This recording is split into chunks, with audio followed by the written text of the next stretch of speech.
Nós podemos olhar para o sofrimento como Jesus o vê e como ele nos ensina. Sofrer, meus irmãos, todos nós vamos, mais cedo ou mais tarde. Mas a questão não é se sofre ou se não se sofre, nós vamos sofrer. A questão é como que o cristão sofre. Como que aquele que tem Jesus Cristo, ele lida com o sofrimento. Porque aqui não é verdade, aqui há uma inverdade. Quando as pessoas dizem assim, com Jesus é só alegria. É mentira, isso é uma mentira. Porque as pessoas que se convertem por causa de sentimento, elas vão embora com ressentimento. Porque elas se convertem e ela fala, ó padre, eu me converti, eu tenho um problema. As pessoas ficam doentes, eu perdi o trabalho, tal pessoa da minha família faleceu, eu fui traído. Mas onde que está a minha fé? É um mistério do sofrimento. Em tudo aquilo que nós escutamos no Evangelho, e que é muita coisa para trabalhar, nós vamos pegar a pessoa de Pedro, porque ele amava Jesus. E quando a gente ama muito alguém, nós não queremos que esta pessoa sofra, porque o sofrimento de quem amamos dói na gente. Tanto que muitas vezes, quando você ama muito alguém e você vê a pessoa sofrendo, o que você é capaz de dizer, e se fosse possível você faria? Eu queria sofrer no seu lugar, eu não queria que você sofresse, eu queria que viesse para mim a sua dor. Isso chama amor, é uma coisa bonita. Quando a gente ama, a gente não quer ver a pessoa sofrer. É por isso que Jesus, quando ele começa a falar da sua paixão e da sua morte, Pedro não gostou, como os discípulos não gostaram. No evangelho de hoje nós temos o primeiro anúncio da paixão. Primeiro anúncio da paixão em Marcos está no capítulo 8, no versículo 31. Ele anuncia a primeira vez. O segundo anúncio da paixão está em Marcos, no capítulo 9, também no versículo 31. E o terceiro anúncio da paixão está em Marcos, no capítulo 10, no versículo 32. Então Jesus 3 vezes, ele anuncia a sua morte. E Pedro o chama, se assim poderíamos dizer, no cantão, para repreender Jesus. E aqui eu pregava na parte da manhã, que esse tipo de atitude, ela acontece somente entre amigos. Se você ama alguém, você tem a liberdade de dizer para esta pessoa, repreendê-la, correção fraterna. Só que Pedro repreende Jesus e Jesus vai também repreender Pedro. Porque na cabecinha de Pedro, ele fez uma confusão que a gente faz também na nossa. É a confusão entre o bom e o bem. Jesus, ele buscava o que faz bem. E Pedro buscava para Jesus o que é bom. Nem tudo que é bom faz bem. E nem tudo aquilo que faz bem é bom. Pedro não queria que Jesus sofresse. Esse é o resumo da história. Então ele vai dizer, Deus não permita que te aconteça uma desgraça dessa. Você não vai sofrer, você não vai ser traído, você não vai ser flagelado, não tem cruz, não tem nada disso. Qual que é o problema que aí está?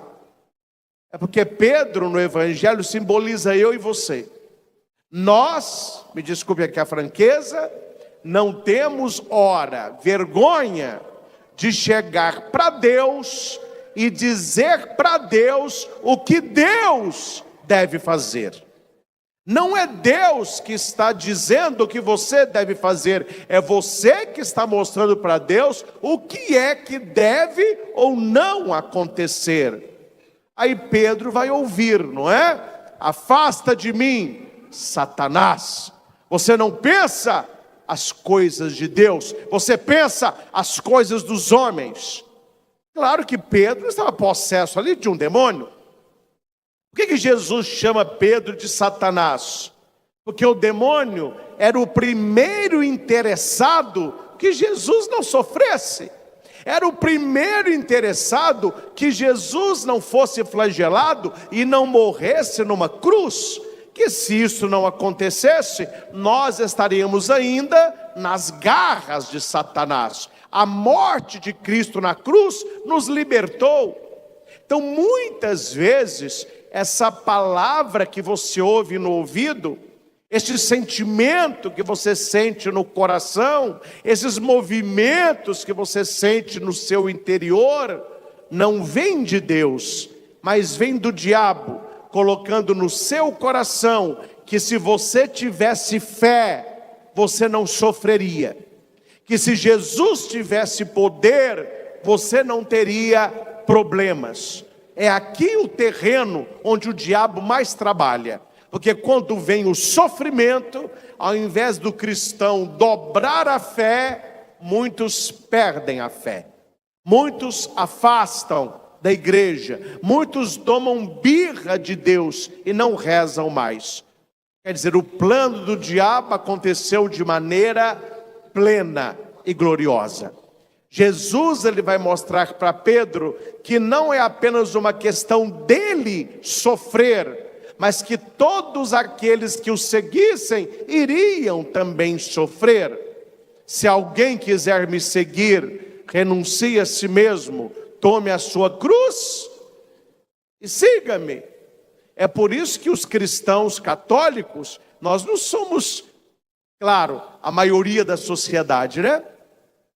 Porque aqui o cartão de visita não é tão atrativo, né?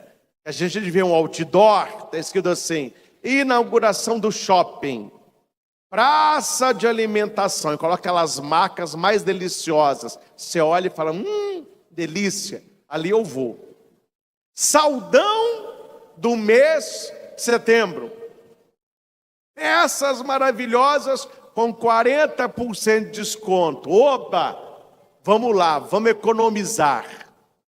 Supermercado, dia D, todo material de limpeza de casa, 15% de desconto. Prepara a fila, meu filho. Mas existe o cartão de visita também do cristão. Quando alguém fala assim, ô padre, se eu vou para a igreja seguir Jesus, o que eu vou receber? Uma cruz nos ombros, meu filho. Aí fica, eu falo, não, padre, eu não estou querendo não, né? Se alguém quiser me seguir, renuncie a si mesmo, tome a minha cruz e siga-me. Porque aquele que quiser salvar a sua vida, já perdeu. Mas aquele que perder a sua vida por mim e pelo Evangelho, esse a salvará. Na segunda leitura que escutamos, São Tiago vai mostrar que a fé, ela se transborda, se manifesta e se concretiza em obras. O que nos salva é a fé. Crê no Senhor Jesus e será salvo tu e tua família. Se professardes com a boca que Jesus é o Senhor e crer no coração, será salvo. O que nos salva é a fé. Vamos repetir? O que nos salva é a fé. Só que uma fé sem obras significa uma não fé. Não é que nós nos salvamos pelas obras, nós nos salvamos pela fé. Mas uma fé sem obras, ela é morta. Um amor sem atitude é ilusão. Uma amizade sem renúncia é falsidade. Então a fé, ela se traduz em obras. É por isso que na pregação da manhã, depois você assiste, você que está em casa, é a pregação antes dessa, nós trabalhamos na manhã. Deus não me quer apenas uma pessoa de fé, Ele me quer um discípulo. Porque acreditar em Jesus é uma coisa, segui-lo é outra coisa. Tem muita gente que vive falando, eu acredito em Jesus, eu creio em Jesus, mas não faz nada que Jesus pede. Não vai numa igreja, não tem obra de caridade, não tem uma vida de conversão. Ela tem uma fé, mas é uma fé um pouco morna, se não morta. É por isso que no Evangelho, por 2 vezes aparece: Jesus olhou para os discípulos e falou com Pedro. Jesus chamou para perto dele a multidão e os discípulos. Primeira leitura da missa de hoje, Isaías, começa no versículo 5, mas o versículo 4, que não está aí, ele vai dizer assim: a cada manhã o Senhor me desperta, e Ele me dá ouvidos de discípulo, para que aprenda com Ele os caminhos da vida. Então o Senhor quer que você seja uma pessoa de fé, mas que você tenha um passo a mais, que você seja um discípulo, que você o siga, que você carregue a sua cruz. Meus irmãos, a cruz é pesada quando você reclama, mas ela se torna mais leve quando você abraça. Não é gostar do sofrimento. Quem gosta de sofrer não é cristão, é masoquista. Padre, eu adoro sofrer. Você não tem nada de cristão, viu, meu filho? Você é masoquista, você é um desequilibrado. O sofrimento nos fere, e ninguém busca sofrimento. Mas se o sofrimento bate à nossa porta, nós lidamos com ele como cristãos. Atendendo hoje um casal que perdeu um bebê, ainda no ventre da mamãe, o marido me dizia: padre, esse sofrimento nós temos que passar, e nós vamos passar, e nós vamos vencer, e um dia nós vamos entender. O cristão, ele não pede para sofrer, mas se o sofrimento vem, ele lida com ele como cristão.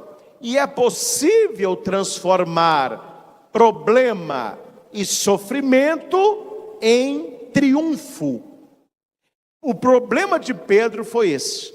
Pedro não queria que Jesus sofresse, e ele queria ensinar a Jesus como é que a coisa funciona. Aí Jesus também colocou Pedro no lugar. Olha, você não pensa como Deus, viu? Você pensa como os homens. Porque o meu sofrimento, ele tem sentido. É aqui, meus irmãos, que o cristão, ele é diferente das pessoas mundanas. O cristão, apesar da dor, ele procura no sofrimento um sentido. Sabe o que falta em muitos de nós? Leitura da vida de santos. Se você não tem paciência de ler o livro todo, pegue pelo menos o resumo do santo do dia e veja que a maioria dos santos que sofreram, usaram o sofrimento para a própria santificação. O cristão é diferente. Sofrer, todo mundo sofre, mas o cristão, ele usa o sofrimento para a própria redenção. Aqui, meus irmãos, quero dizer a todos que não existe vacina anti-tribulação, anti-sofrimento e anti-problema. Porque se houvesse, a fila estava grande, né?